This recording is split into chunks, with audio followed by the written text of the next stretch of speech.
اگر یہ اتنے مخلص ہیں تو پھر فوری طور پر ان کے شناختی کارڈ تبدیل کریں، اس کے اوپر لکھیں غیر مسلم، فوری طور پر ان کے کارڈوں کے اوپر لکھیں یہ کافر ہے، فوری طور پر ان کے کارڈوں کے اوپر لکھیں یہ اقلیت ہے، اور تمام کے تمام جتنے بھی قادیانی ہیں ان سب کے نام فوری طور پر تبدیل کروا دیں، فوری طور پر ان کے گھروں میں پڑی ہوئی تمام قرآن مجید اور تمام وہ چیزیں جس پہ محمد صلی اللہ علیہ وسلم کا نام ہے وہ ان سے چھین لی جائیں، اور ان کو بالکل ہم اختیار نہیں دیں گے کہ یہ ہمارے مسلمانوں کا نام استعمال کریں، ہمارے مسلمانوں کی مقدس قرآن کا استعمال کریں، ہمارے پیارے نبی حضرت محمد مصطفیٰ صلی اللہ علیہ وسلم کا نام اپنی نپاک زبانوں پہ لائیں، ہم یہ بالکل برداشت نہیں کریں گے۔ اور یہ وقت پھر آئے گا کہ پھر آپ لوگوں کے کنٹرول میں یہ معاملہ نہیں رہے گا۔ ہم نبی کریم صلی اللہ علیہ وسلم کی ذات پر ہم کبھی بھی چپ اور آرام سے نہیں بیٹھیں گے۔ تم نے لاک ڈاؤن کیا، ہم نے قانون کی پاسداری کی، ہم نے بھوکا پیاسا رکھنے کا فیصلہ کیا،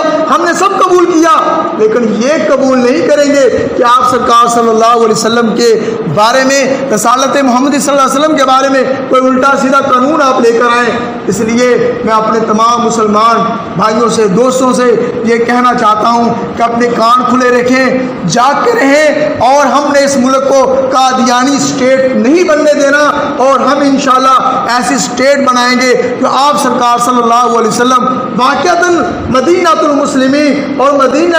ریاست مدینہ ہم انشاءاللہ اس کو اصل میں بنائیں گے۔ ہمیں دھوکہ نہ دیا جائے اور ہمیں آزمایا نہ جائے اور ہمارے صبر کو مت آزمایا جائے، انشاءاللہ ہم آگے بڑھیں گے۔ یریدون لیطفئوا نور اللہ بافواہہم واللہ متم نورہ ولو کرہ الکافرون۔ یہ چراغ اسلام کا جلے گا